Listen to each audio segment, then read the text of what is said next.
Meu irmão, então voltamos aqui para nossas respostas, para a caracterização das seitas. Nós vimos na última aula que existe um desvio da palavra de Deus. O segundo desvio que nós vamos estudar hoje é a subtração. O que é a subtração? O grupo ele busca descaracterizar a Deus, subtraindo algo de seus atributos ou mesmo da Trindade. Em alguns casos, a subtração é em relação à humanidade de Cristo ou pessoalidade do Espírito Santo. A subtração é exatamente isso. São aqueles grupos que dizem que Jesus não era Deus, ou que Jesus não era homem, que o Espírito Santo não é Deus, que não existe Deus. Existem várias formas de se cometer subtração, de se tropeçar na subtração. Inclusive, no princípio da igreja, a maioria dos muitos concílios, eles foram exatamente para trabalhar a questão da subtração. Existia até na igreja na igreja de Constantinopla, que foi a igreja ortodoxa, católica ortodoxa, um grupo chamado monofísicos. Os monofísicos, eles acreditavam que Jesus ele só tinha natureza divina, que ele não tinha a natureza terrena. Então isso é um erro que eles acabaram tropeçando. Então você tinha ali o cisma da igreja católica do Ocidente, que estava em Roma, que sempre acreditou na dupla natureza de Jesus, ou seja, Jesus é 100% Deus e 100% homem. Ponto para a Igreja Católica Romana, sempre acreditou nisso. E você tem ali posteriormente a Igreja de Constantinopla sendo tolerante com os monofísicos, até mesmo por eles também rejeitarem a questão das imagens. Então acabou que uma luta acabou agregando outra ali. Rejeitavam a questão das imagens que a Igreja Católica Ocidental abrigava. Então, esses monofísicos, eles rejeitavam a humanidade de Jesus. Mas será que a Bíblia não fala sobre a humanidade de Jesus? Tantas vezes, de tantas formas. A Bíblia diz que Jesus chorou, teve fome, teve sede. Jesus, ele se angustiou. Jesus, quando ele ressurge e os seus discípulos pensam que é um espírito, ele fala, toca aqui, espíritos não agem dessa forma. Ele come com seus discípulos. Se você se lembrar bem, lá no Velho Testamento, os anjos ou as teofanias, quando ocorriam, os anjos não se alimentavam. Mesmo quando era preparado um banquete para eles, o que acontecia? Eles passavam fogo e levavam, aquela comida ela não era ingerida pelos anjos. Então Jesus ele senta com seus discípulos, ele come um peixe, ele deixa bem claro que ele não era um espírito evoluído ou simplesmente uma aparência de um corpo fluídico, ele era um corpo real, ou seja, ele era 100% Deus e 100% homem. Então a subtração ela vai tirar isso, vai subtrair divindade ou mesmo a humanidade de Cristo. Mas será que foi só a igreja católica que em determinados momentos teve que resolver isso através de concílios? Será que foi só a igreja de Constantinopla, a igreja ortodoxa, que tropeçou isso durante algum tempo? Nós vemos que não. Quando nós vamos para o estudo, para o entendimento das seitas modernas, de alguns grupos que atuam hoje, nós vemos, por exemplo, a maçonaria, que diz que para fazer parte daquela sociedade não precisa de entender Jesus como Deus ou como ninguém diferente. Jesus ele é mais um fundador de religião, tropeço inclusive muito parecido com o dos muçulmanos, também respeitam Jesus, entendem Jesus como um grande profeta, como um homem de Deus, mas, no entanto, não veem ele como um filho de Deus, ele simplesmente era um grande profeta. Eles afirmam que Jesus em nenhum momento disse que era Deus, não disse mesmo.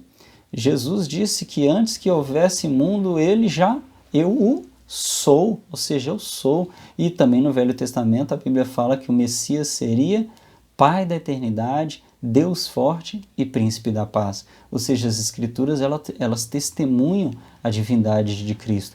Em determinado momento, os mestres da lei da época querem apedrejar Jesus, porque eles falam, você se faz filho de Deus, você mesmo está dizendo que você é Deus, porque as pessoas ficam falando, não, mas naquela época Jesus em nenhum momento disse que ele era Deus. Ora, se ele não disse que era Deus, por que os mestres da lei, aqueles homens tão estudiosos, iriam se incomodar com as palavras de Jesus se ele nunca disse? Agora, se aqueles homens se incomodaram, é porque certamente ele estava afirmando ali categoricamente que ele o era, e isso trouxe muito escândalo na época. A Legião da Boa Vontade também, a LBV, subtrai a natureza humana de Jesus, dizendo que Jesus possui apenas um corpo aparente ou fluídico, além de negar também a sua divindade. Nós temos também outros grupos que vão afirmar isso, como os Testemunhas de Jeová, que dizem que ele é o arcanjo Miguel na sua pré-existência, sendo a primeira criação de Jeová. Nós temos aqui, né, no slide os adventistas do sétimo dia que ensinam que Jesus tinha uma natureza pecaminosa, caída. Dizem ainda que santificar o sábado ao Senhor importa em salvação eterna, como está ali nos Testemunhos Seletos, volume 3, na página 22. E os kardecistas ensinam que Jesus foi apenas um médium de Deus. Dizem que, segundo a definição dada por um espírito, ele era simplesmente um médium de Deus. Então nós vemos aí os tropeços que incorrem esses grupos, não entendem o que é a verdade de Deus, como o Senhor Jesus se apresentou. Qual é a resposta apologética para isso? E eu gostaria de enfatizar muito essa questão da resposta apologética, porque é o centro das nossas questões aqui. Se eu fosse falar para vocês aqui, se eu só tivesse 2 horas para dar aula para vocês, certamente eu iria me concentrar nas 4 respostas apologéticas e fazer vocês trabalharem muito nas 4 respostas apologéticas. O resto é o mergulhar disso. Então, qual é a resposta apologética para a problemática da subtração? Bem, a Bíblia ensina que Jesus é Deus. Assim sendo, não pode ser equiparado meramente a seres humanos ou mitológicos, nem mesmo com anjos que o adoram. A Bíblia atesta a autêntica humanidade de Jesus, pois nasceu como homem, cresceu como homem, sentiu fome, comeu e bebeu, dormiu, suou sangue, foi gerado pelo Espírito Santo no ventre de Maria, sendo, portanto, santo, inocente e imaculado. Ele é, portanto, verdadeiramente Deus e verdadeiramente homem. Só revisando aqui, nós até agora trabalhamos a problemática da adição, ou seja, são adicionados escritos ou falas com a mesma autoridade da Bíblia, ou, em alguns casos, a própria Bíblia, ela perde espaço, ela não tem autoridade nenhuma, ok? A segunda problemática é a subtração, onde a divindade ou a humanidade de Cristo, ou mesmo existe a anulação do conceito da Trindade dentro desses grupos. Então, adição de escritos, subtração de divindade. O terceiro conceito que nós vamos observar agora é a problemática da multiplicação, ou seja, são multiplicados caminhos. Esses grupos eles pregam então outros meios de salvação além do plano de salvação do nosso Senhor Jesus Cristo, ou seja, a nova aliança em Jesus Cristo. Então elementos são colocados aqui de forma que Jesus ele não tem a exclusividade da salvação. O que diz o texto bíblico de Efésios 2:8?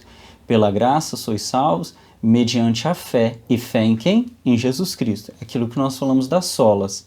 Então, sola graça, somente a fé e somente Cristo. Então, a graça e a fé em Jesus Cristo. Então, o primeiro aspecto que nós falamos da adição mexia muito com a questão das solas escrituras.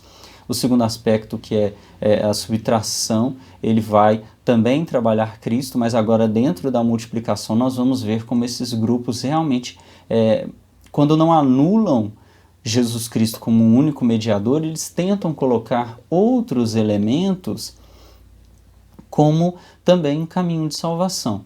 Isso tem que ser olhado de uma forma muito cuidadosa, porque naturalmente nós temos grupos que vão fazer isso de uma forma muito extrema e bem evidente, mas Satanás também pode tentar qualquer igreja a colocar pequenos elementos de salvação. Então você tem grupos que começam dizendo que determinada roupa é um uso e costume e fazem isso por uma questão simplesmente de ordem, de decência, mas no final acaba sendo explicitado que se não for a pessoa que não estiver vestida conforme a doutrina daquela denominação, daquela igreja ou daquele lugar, daquele movimento, ele não vai estar sendo salvo. Então a gente tem que ver que essas coisas muitas vezes são colocadas de forma sutil. A gente falou da problemática, por exemplo, da adição, adicione escritos. Aí alguém vai falar assim, olha, determinada igreja ou determinado movimento tem lá um manual de fé. A pergunta é, esse manual de fé ele tem a mesma autoridade da Bíblia ou ele passa pelo crivo da Bíblia? Se ele não precisa passar pelo mesmo crivo da Bíblia, então é uma adição. Se seguir esse manual de fé é o que leva as pessoas à salvação, então isso é uma multiplicação, porque eu estou dizendo que além de Jesus Cristo, eu preciso seguir determinado manual de fé que tem determinada instituição para ser salvo. Existem muitas vezes a tentação do próprio Satanás com relação a alguns elementos positivos da vida cristã. Por exemplo, dízimos e ofertas.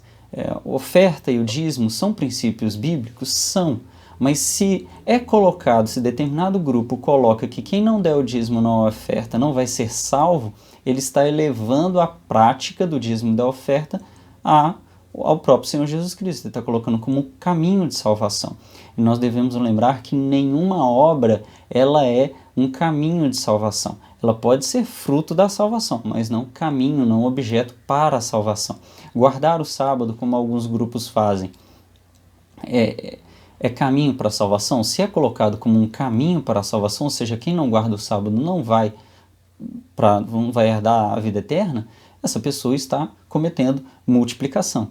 Então, esse grupo prega que existem outros meios ou complementares para a salvação. Então, esses meios de salvação, eles podem ser autônomos, ou seja, não é Jesus que salva, é outra coisa que salva, ou eles podem ser complementares. Jesus salva, mas desde que você pratique boas obras. Jesus salva, mas desde que você dê dízimo. Jesus salva, mas desde que você faça tais coisas.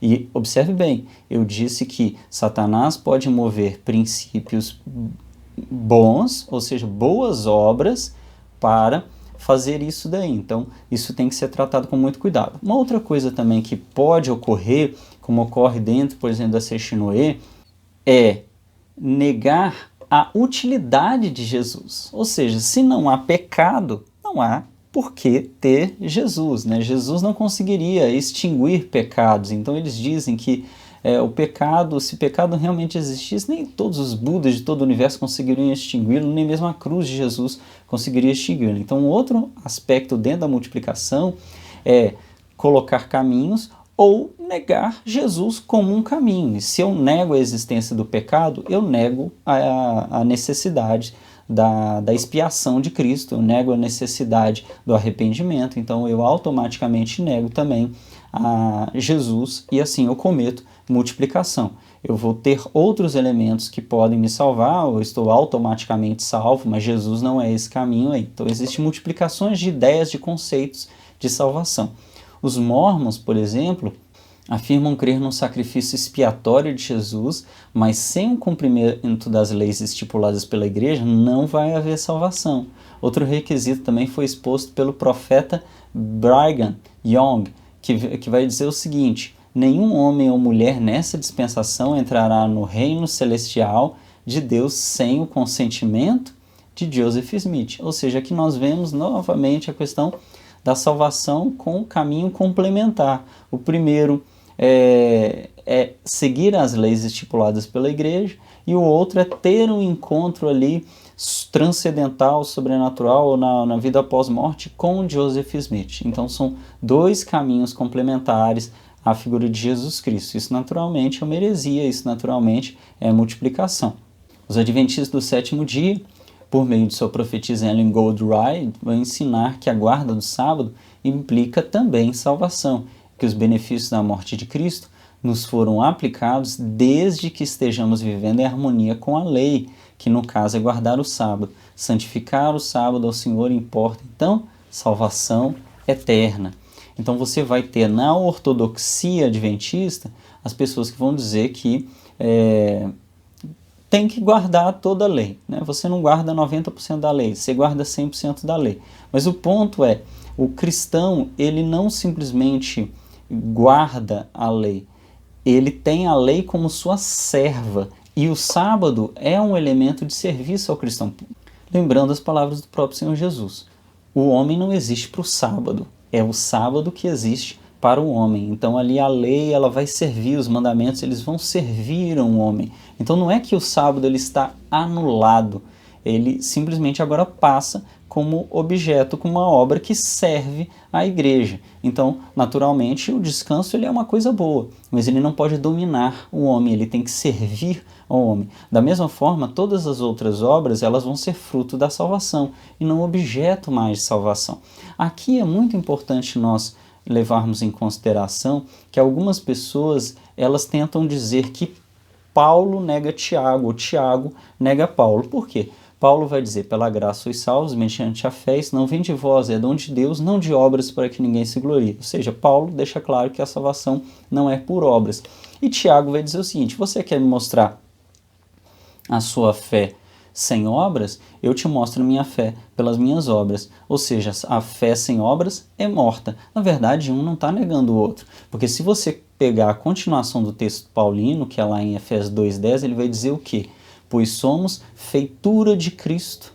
Somos criados para boas obras, que Ele mesmo preparou para que nós andássemos nela. Ou seja, Paulo fala que as obras, elas não estão anuladas na vida cristã, mas elas agora são fruto da salvação e não mais um caminho de salvação. Então, naturalmente, aquele que não tem os frutos da salvação, ele vai ter uma fé morta. É o que Tiago está dizendo. Tiago não está negando a fé. Ele está dizendo o seguinte, você vai me mostrar a fé exatamente pelos frutos do arrependimento, pelas obras, vivendo as obras, não é qualquer obra. Observe, Paulo explica isso direitinho, ele fala, não é qualquer obra, é a obra que Deus preparou. E aí nós temos que pensar que existem dois tipos de obra, a obra em mim e a obra de Deus através de mim.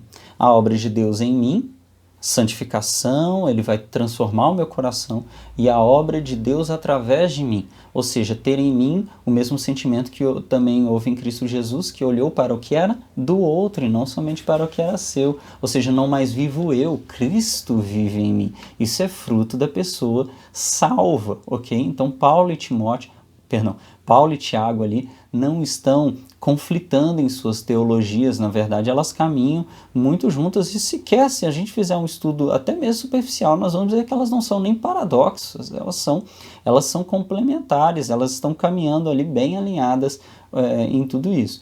Então a guarda do sábado, dar dízimos e ofertas, nada disso pode ser colocado como objeto de salvação, como um caminho de salvação. No máximo serão fruto da nossa salvação, ou seja, nós dizimamos com alegria, ofertamos com alegria, descansamos com alegria para o Senhor. Aquele que guarda o sábado, para o Senhor o guarda e guarda com alegria. Aquele que não pode guardar, para o Senhor então o faz. Cada um esteja bem convicto em sua própria mente, pois aquele que faz algo movido por dúvida, peca, porque tudo que não provém de fé é pecado. Então o homem tem que ser convicto que ele está fazendo para o Senhor e não para ser salvo. Seria impossível ser salvo guardando o sábado. Seria impossível ser salvo fazendo qualquer boa obra. Os testemunhas de Jeová também vão dizer coisa parecida. Eles ensinam que a redenção de Cristo oferece apenas uma oportunidade para alguém alcançar sua própria salvação por meio das obras. Isso é um absurdo teológico, porque nós não conseguiríamos alcançar salvação por meio das obras.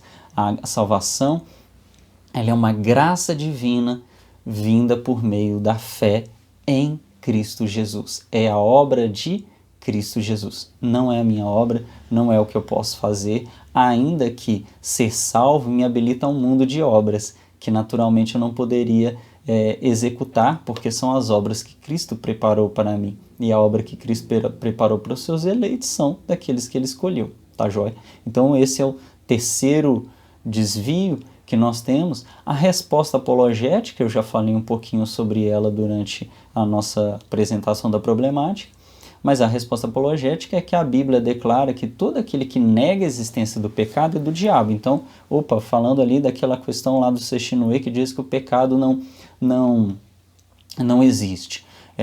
Aquele que diz que o pecado não existe, ele está compactuando com o próprio Satanás.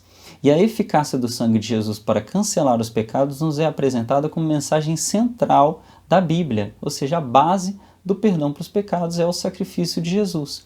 Com respeito à salvação pelas obras, a Bíblia é clara ao ensinar que somos salvos pela graça por meio da fé. Isso não vem de nós, é dom de Deus. Não vem de obras para que ninguém se glorie. Praticamos boas obras não para sermos salvos, mas porque somos salvos em Cristo Jesus, nosso Senhor.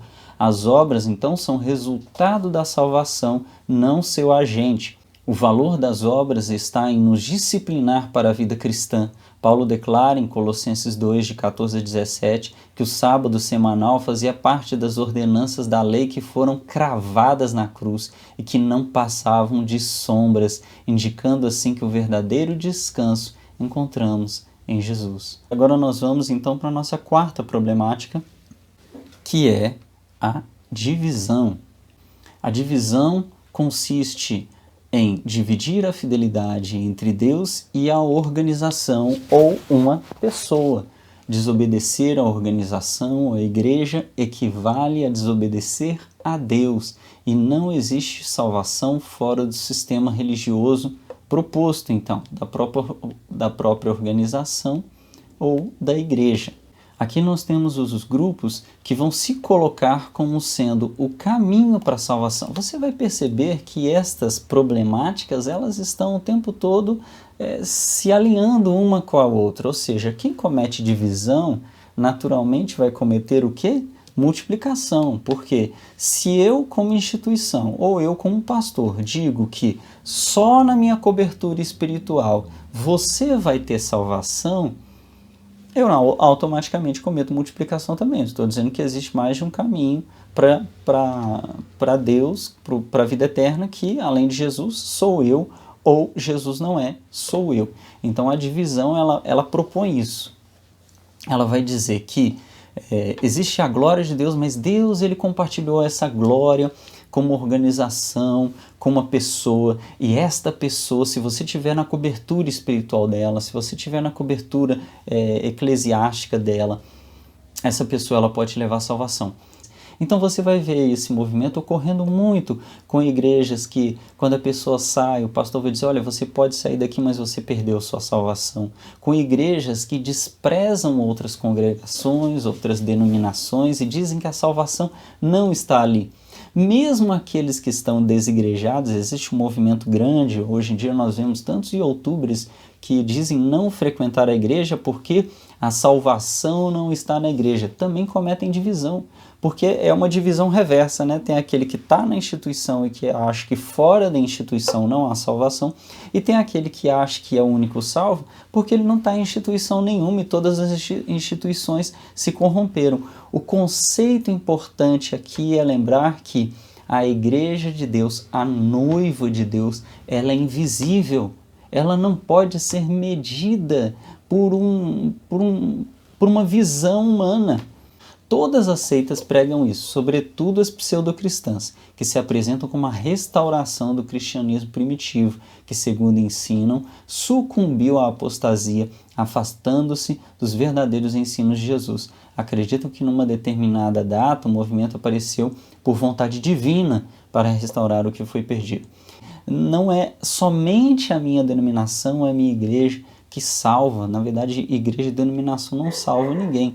O que salva as pessoas é a fé no Senhor Jesus Cristo. Mas é importante para a sua santificação ter comunhão com outros santos. E isso ela vai encontrar naturalmente em outras igrejas. E essas igrejas, hoje em dia, na nossa cultura, no nosso contexto, elas têm placas, elas têm nomes. Isso também não é algo ruim. Muitas pessoas que dizem que tudo é seita porque tem placa, porque tem nome. Isso também é outra heresia, outra bobagem. Também é divisão. É querer dizer que aquele que tem uma placa não é salvo. É a mesma forma. Você está querendo dizer que aquele que não tem é salvo. É querer definir quem é que é o salvo. Querer ver a igreja invisível com os olhos humanos. E isso é impossível. Então, tanto a cobertura espiritual quanto essa precipitação é querer dizer que determinado grupo não há salvos ali. Então nós julgamos a ortodoxia, nós julgamos o pensamento dos teólogos e da liderança daquela instituição, mas lembrando que Deus sabe quem são os seus.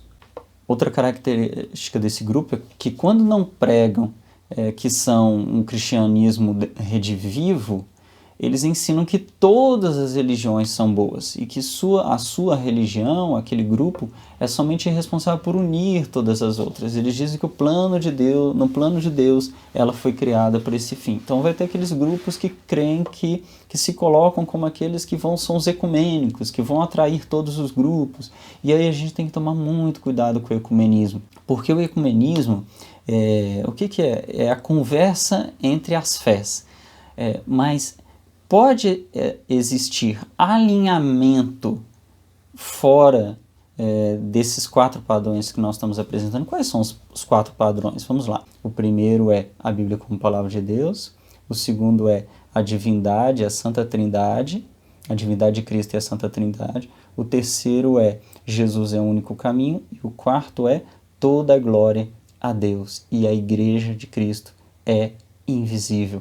Então, se eu for sentar com alguém e quiser me alinhar com esta pessoa, chegar a um consenso, eu só vou conseguir chegar a um consenso com ela e desenvolver boas coisas, boa teologia, se ela me apresentar, se ela concordar com esses 4 princípios. Então, por exemplo, eu sento com um presbiteriano e eu sou batista. Nós divergimos em muitas coisas, mas se nós entendermos se ele consegue aceitar esses 4 princípios e aceita, nós vamos conseguir desenvolver boa coisa a partir dali. É possível ter um movimento ecumênico entre um batista e um presbiteriano, um assembleano, é possível. Agora, se não aceitam desses 4 elementos, a autoridade das Escrituras, já é difícil. Porque como é que esses vão andar juntos se não estão de acordo? Então, aí o que vai ocorrer? Não vai ocorrer, então, ecumenismo, vai ocorrer o tal do sincretismo. Então, a maioria das vezes que o pessoal fala de ecumenismo, que é essa fé, ela, na verdade, vai ser um movimento sincrético. Então, essa divisão, esses grupos, eles podem se colocar dessa forma. Olha, eu sou aquele que veio unir todo mundo e todo mundo vai conseguir trabalhar igual a maçonaria, né? Olha, Jesus, ele não é o Salvador, mas se você crê que ele é o Salvador, é importante criar alguma coisa, vem aqui, nós vamos alinhar, nós vamos crescer juntos. Vai crescer como? Vai crescer de forma sincrética. A resposta apologética é que o ladrão arrependido ao lado de Jesus na cruz entrou no céu. Ele não entrou no céu porque ele tinha uma carteirinha de membro, porque ele tinha cobertura espiritual de determinado líder. Ele entrou no céu porque o pecador é salvo quando se arrepende e aceita Jesus como Salvador único e pessoal. Deste modo, ensinar que uma organização religiosa pode salvar é pregar outro evangelho. Isso implica dividir a fidelidade a Deus com a fidelidade à organização e tira de Jesus a sua exclusividade de conduzir-nos ao Pai, ou pretende ideologicamente tirar de Jesus, né? Não tira.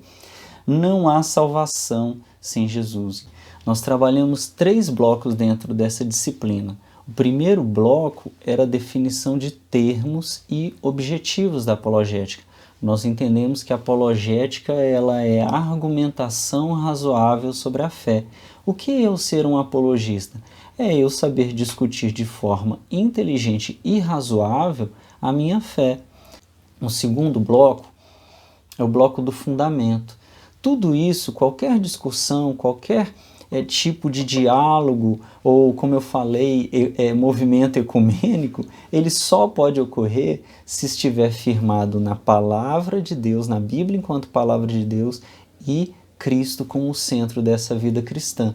E o terceiro bloco que terminamos de estudar agora falava sobre a resposta apologética propriamente dita. Então, primeiro falamos do objeto indireto do estudo da apologética, que é o pensamento do outro, que são as seitas heresias, ou seja, todo aquele que pensa diferente. Agora, pensa diferente do quê? Pensa diferente do objeto direto da apologética, que é os fundamentos cristãos. Ou seja, como é que eu caracterizo uma seita? Como é que eu caracterizo principalmente uma seita nociva? Como nós não usamos muito o termo culto aqui no Brasil, eu vou usar o termo seita nociva, ok? Como é que a gente caracterizaria ela? Bem, primeiro, fazendo um apanhado do nosso material, da nossa disciplina. Primeiro, eu identifico nesse lugar elitismo, ostentação, isolacionismo, totalitarismo e ocultismo?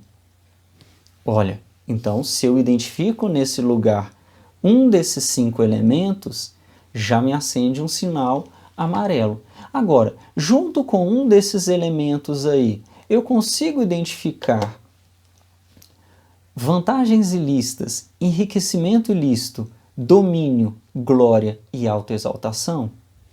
Então eu já tenho uma percepção completa de que aquilo é uma seita nociva.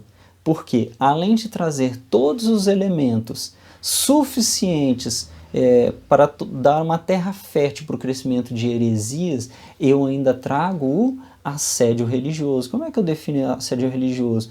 Qualquer ambiente que tem pessoas tendo vantagens ilícitas, enriquecimento ilícito, domínio, glória e autoexaltação.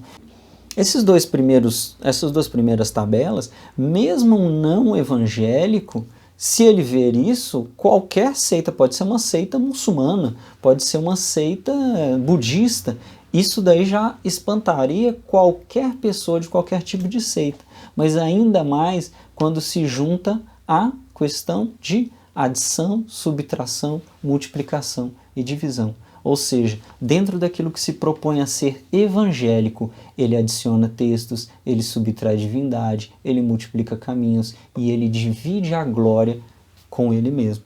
Agora nós percebemos, olha só, dentro da nossa disciplina apologética, a riqueza de elementos, a riqueza de pistas que nós temos agora para entender um elemento, uma seita nociva, a riqueza de elementos que eu tenho para trabalhar dentro de uma congregação, de desvios, até para minha autopreservação, para eu fazer um julgamento do meu próprio ministério. Ou seja, se eu estou encontrando no meu próprio ministério elitismo, ostentação, isolacionismo, totalitarismo, ocultismo, vantagem ilícita, enriquecimento ilícito, domínio, glória ou autoexaltação, a adição de textos, subtração de divindade, multiplicação de caminhos, divisão de glória, eu tenho urgentemente que me realinhar à palavra de Deus, porque eu estou desviado da palavra de Deus. Então é fundamental nós compreendermos a apologética, a importância da apologética para os dias de hoje, porque os dias que se aproximam são maus. E é isso que eu espero que essa disciplina tenha trazido para a sua vida. E eu desejo de coração que você seja realmente uma pessoa que vai saber da razão da sua fé, uma pessoa que vai desenvolver a argumentação razoável e vai ser um instrumento poderoso nas mãos de Deus. Que Deus continue abençoando a sua vida e que Deus nos edifique a partir da exposição da sua palavra. Que você seja um instrumento de edificação nas mãos de Deus, em nome de Jesus. Um forte abraço e até a próxima oportunidade.